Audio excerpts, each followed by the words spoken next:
बेयाव आङो गोबां गोजोननाय मोनदों मानो होनोब्ला जों आइजोफोरखौ लिंहरनानै बेबायदि 8थि जोनोम सान बे इउपिपिएलनि जिथु 8थि जोनोम सान जोङो बेखौ खुंनायजों लोगोसे आङो आंनि लोगो आइजोफोरजों लोगोसे रंजानानै चेयार खेला बा मासे खेलाखौ गेलेनानै आं गोजोननाय मोनदों आरो रंजानाय मोनदों आरो लोगोसे आङो सेथि बाहागो मोननो हाबाय बेनिखायनो आं गोजोननाय थादों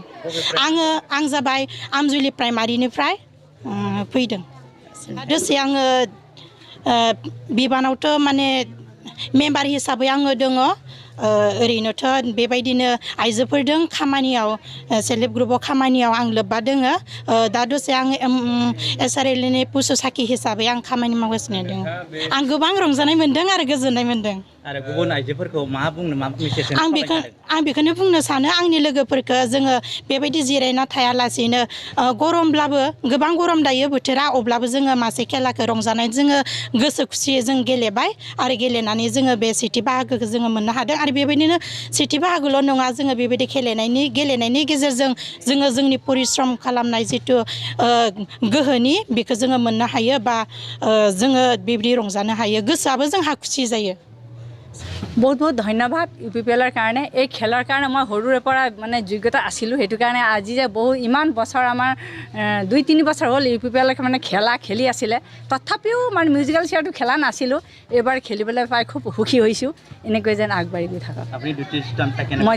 নিজকে কেনেকুৱা লাগে নিজকে ঠিকেই যোনে আমাৰ ফাৰ্ষ্ট ছেকেণ্ডটো হ'বই লাগিব সবাই যি কি নহওক ছেকেণ্ডটো হ'লোঁ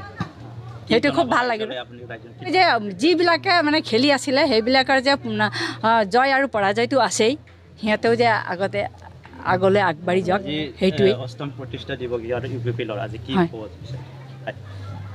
সিহঁতৰ কাৰণে মানে সেইটো কাৰণে খেলি আছিলে যে আজি অষ্টম অধিৱেশনৰ কাৰণে ইউপিপিএলৰ জন্মদিন আজি সেইটো কাৰণে আমি আজি ইউপিপিএলৰ খেলি আছিলে কাৰণে খুব ভাল লাগিছে ফূৰ্তি লাগিছে এনেকৈ যেন আগলৈ আমি এনেকৈ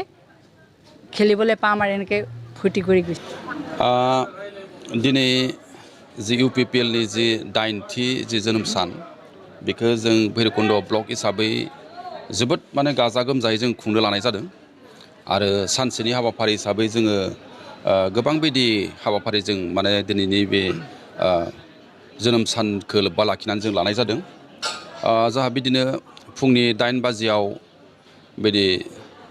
जाहा पार्टिनि जिथु फ्लेग जों बे फ्लेग हस्टिं खालामनायनि जि हाबाफारि बे जानानै थांबाय लोगोसे 9 बाजिनिफ्राय जोङो बेबायदि माखासे गेलेनाय जेरै भलिबल आरो आइजोफोरनि थाखाय बेबायदि चेयार मेजिक खेला जों बिदि लानाय जादों दायो जोंहा गोबां मानसिफोरा माने सफैगासिनो दोङो आरो जोङो जोंनि जिथु भैरबकुन्द ब्लकनि सिङाव थानाय जि 12टा भिसिडिसि एबा प्राइमारि दङ जों बिनिफ्राय जोङो गोबां बिदि मानसिफोरखौ जों मिटिङाव हांख्रायनाय जादों जेरैहाय काटसा हाउस मोननाय आवास प्लास न' मोननाय बिदि बेनिफिसियारिफोरखौ जों लिंहरनाय जादों लोगोसे रेशन कार्ड मोननाय बेनिफिसियारिफोरखौ जों लिंहरनाय जादों आरो बिदिनो जायफ्रा बिदिनो सरकारनि माखासे अनसुंथाइफोर मोनदों जेरै रेशन कार्डफोर मोनदों जों बिसोरखौ माने लिंहरनाय जादों बिदिनो गोबां बेबायदि सुबुं दिनैनि बे मिटिङाव जाहा नुजाथिफैनो हादों जों आसा खालामदों 1000निफ्राय 1500 बिदि दिनैनि मिटिङाव माने जाहा बिदि मानसि जमा जागोन बेनिखायनो जों आसा खालामदों जों भैरबकुन्द ब्लक हिसाबै दिनै गोबां माने गाजा गोमजायै जों बे प्रग्रामखौ जोङो खुंनो लानाय जादों बेजों लोगोसे जाहा जोंनि प्रग्रामावहाय जाहा 1:30 जोंनि मिटिङा जागायजेनगोन लोगोसे मिटिंनि उनावहाय जों हारिमु बिलिफां हिसाबै बिदि दामनाय देनाय मोसानाय मुसुरनाय गासिबो दङ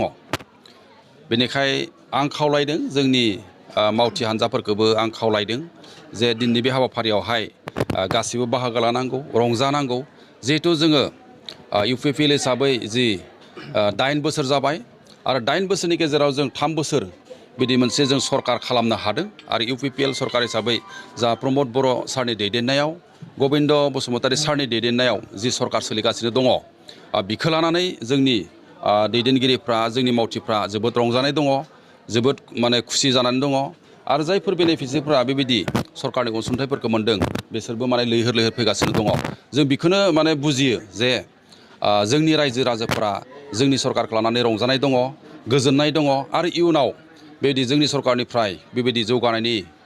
खामानिफ्रा गोबां जागोन होननानै जोंनि रायजोफ्रा आसा दङ जोंनि सायाव बेनिखायनो दिनैनि बे हाबाफारिजों लोगोसे आं खावलायनो सानदों जोंनि अरकारफोराबो गोसो गोथारै जोंनि पार्टिनि खामानिखौ मावलांनांगोन आरो इयुनाव जों जाहाथे रायजोनि खामानि मोजां खामानिफोरखौ मावनो हायो बेखौ लानानै जोङो जेब्लाबो जों गोग्गोमै गसंथानांगोन जोंनि गेजेराव माब्लाबा बिदि एसे गोरोन्थि बुजिलायनाय दाङाबाजि जायो बेफोर गासैखौबो जोङो पार्टिनि सार्थआव जोङो बावनानै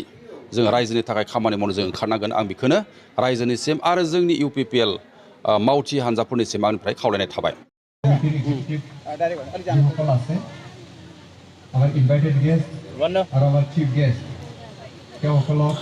सर्वप्रथम म सबै न्युज च्यानलहरूलाई धन्यवाद दिन चाहन्छु भैरवकुण्ड ब्लक समितिको तर्फबाट UPPL आज विशेष गरी हामीले यो हाम्रो अष्टम प्रतिष्ठा दिवस हामीले यहाँ उद्यापन गर्न गइरहेका छौँ उदालगुडी BDF क्याम्पसमा कङ्काली चोक र आज एकदमै बिहानदेखि नै हामी बिहान 8 बजेदेखि नै हामीले यो हाम्रो जुन कार्यसूची लिएर जुन कार्यसूची थिए त्यो 8 बजेदेखि हामीले सुरु गरेका थियौँ र बिहान हामीले पहिले हाम्रो आफ्नो UPPL दलको झन्डा हामीले उत्तोलन गऱ्यौँ त्यसपछि हाम्रो स्पोर्ट्स थियो भलिबल त्यो पनि हाम्रो कम्पिटिसन मार्फत हामीले टोटल 12वटा प्राइमरीलाई लिएर बनाएको थियो र त्यो सकियो त्यसपछि हामीले महिलाहरूलाई लिएर टोटल 12वटा प्राइमरीकै महिलाहरूलाई लिएर चाहिँ हामीले म्याजिक चेयर हामीले यो प्रोग्राम गरेका थियौँ त्यो पनि हामीले कम्प्लिट गऱ्यौँ र हाम्रो कल्चरल प्रोग्रामहरू छ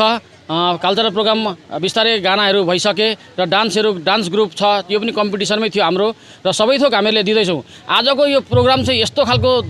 हर्ष र उल्लासले हामीले उद्यापन गर्दैछौँ भनौँ कि 8 वर्ष हामीले एउटा दल हिसाबले काम गर्दैथ्यौँ तर यो अष्टम जब पर्यो हामी एउटा सरकारमा आएका छौँ र जनताले जुन एउटा विश्वास लिएर हामीलाई आज यो सरकार बनाउन दिनुभएको छ त्यो विश्वासले गर्दाखेरि आज हामी सरकारमा छौँ र सरकारमा भएर हामी धेरै खुसीको साथ हामीले यो आजको अष्टम जुन प्रतिष्ठा दिवस चाहिँ धेरै हर्ष उल्लासले हामीले पालन गर्दैछौँ र आउने दिनहरूमा पनि म सबै जनताहरूलाई बा हाम्रा जुन पनि भोटर्सहरू छन् उहाँहरूलाई यही आह्वान गर्न चाहन्छु हजुरहरूको माया ममता हजुरहरूको विश्वास हामीलाई सधैँ नै चाहिरहन्छ जहाँ कि हामीले हजुरहरूलाई एउटा राम्रो लाभान्वित गर्न सकौँ एउटा सरकारमा जब बसिसकेपछि जनताको लागि गभर्नमेन्ट भनेको बाई द people for the people of द पिपुल जब एउटा जनताबाटै यो सरकार निर्धारित हुन्छ भनेपछि सरकारको काम हो जनतालाई लाभान्वित गर्ने जनताको समस्या समाधान गर्ने र हामी त्यही तर्खरमा छौँ र म यही कुरा भन्छु आज हामीले UPPLले धेरै नै कार्यसूची लिएर यहाँ गएका थियौँ हामीले जस्तै कि भनौँ तपाईँलाई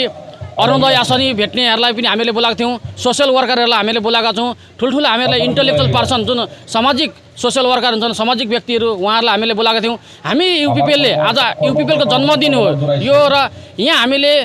त्यो पनि आलोचना गर्छौँ आजको जुन ओपन सेसनमा जे कस्तो खालको हामीले UPPLले काम गर्दैछौँ र कुन खालको कमी बेसी के भएको छ त्यो हामी हाम्रा इन्टेलेक्चुअलहरूसँग हामीले उहाँहरूसँग हामीले जानकारी लिँदै र आउने दिनहरूमा हामीले अगर कतिपय भुलभ्रान्ति पनि भएका छन् भने त्यसलाई सुधार्ने हामी प्रयास गर्छौँ र सरकार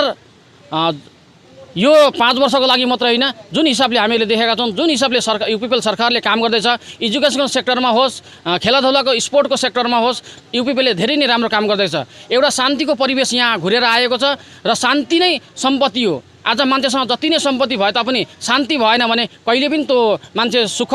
सुविस्ता हुँदैन भनेपछि शान्ति यहाँ घुरेर आएको छ UPPL सरकारले गर्दा नि यो शान्ति घुरेर आएको छ एउटा शान्ति चुक्ति गरिसकेपछि र यहाँ शान्ति विराजमान छ शान्ति विराजमान भइसकेपछि यहाँ व्यवसायहरूले व्यवसाय गर्न पाएको छ छात्रछात्रीहरूले पढ्न राम्रो पाएको छ खुला मस्तिष्कले पढ्न पाएको छ सबैले यातायात घुम्न आउन कुनै डर भर छैन यहाँ अहिले राम्रो शान्ति एउटा परिवेश यहाँ घुरेर आएको छ यो शान्ति परिवेश सधैँभरिको लागि कायम राख्नको लागि म जनतालाई हाम्रा भोटर्सहरूलाई यही अपिल गर्न चाहन्छु तपाईँहरूको माया ममता यसरी नै पाइराखौँ तपाईँहरूको विश्वास हामी कहिले पनि टुट्न दिन्नौँ र आउने दिनहरूमा पनि तपाईँहरूकै लागि हामी काम गर्नेछौँ सरकारमा बसेर र सरकारमा बसिएन भने त हामी तपाईँहरूलाई लाभान्वित गर्न सक्दिनौँ र सरकारमा बसेर तपाईँहरूले सुযোগ दिनुहोस् आउने दिनहरूमा पनि र हामी तपाईँहरूकै लागि यो UPPL पार्टी गठन भएको हो र तपाईँहरूको लागि हामी काम गरेर जानेछौँ आउने दिनहरूमा र म चारै जिल्ला जस्तै कोक्राझार बाक्सा चिराङ उदालगुडी यो चारै जिल्लामा हाम्रो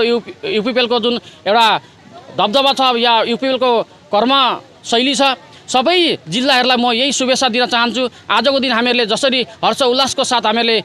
जुन हाम्रो प्रतिष्ठा दिवस उद्यापन गऱ्यौँ आउने दिनहरूमा पनि यसरी नै हर्ष उल्लास हामीहरूले पालन गर्दै जाउँ र